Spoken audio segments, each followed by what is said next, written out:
In today's video, I'm going to teach you how to cancel an Odoo plan. If you're currently using either an Odoo free trial or a paid subscription and you've decided you no longer want the service to renew, the good news is that the cancellation process is usually straightforward and can be handled directly from your Odoo account. In this walkthrough, I'll guide you through the exact path to find the subscription settings and complete the cancellation properly. To begin, sign into your Odoo account through the Odoo account portal. Make sure you're logging into the account that actually manages the subscription, since some users may have access to the platform without having billing permissions. If you're using the wrong account, you may not see the subscription options you need. Once you're signed in, open the My Account section. This is where Odoo stores your account details, plan information, and billing-related settings.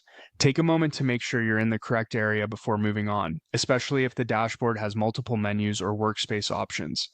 Next, go to the Billing or Subscriptions section. Depending on your account type or the current layout of the portal, the wording may vary slightly, but you're looking for the area where your active plan and payment settings are listed. This section should show whether you're on a trial or a paid subscription, along with renewal details. From there, select your active subscription. If you have more than one service or database linked to your account, be careful to choose the correct one. Opening the right subscription is important so you don't accidentally change the wrong plan. Now look for the option that says Cancel Subscription or Disable Auto Renewal. In some cases, Odoo may use one of these phrases instead of the other, but both are aimed at stopping future charges. If you're on a free trial, this may end the trial from renewing into a paid plan. If you're on a paid subscription, it usually means the service will continue until the end of the current billing cycle, but it won't renew after that. Finally, confirm the cancellation when prompted. This confirmation step is important because it finalizes your request.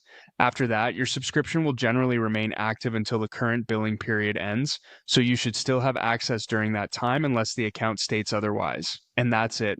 Once you've completed these steps, your Odoo plan should be set to cancel correctly. It's always a good idea to review your account afterward to make sure the subscription status reflects the change.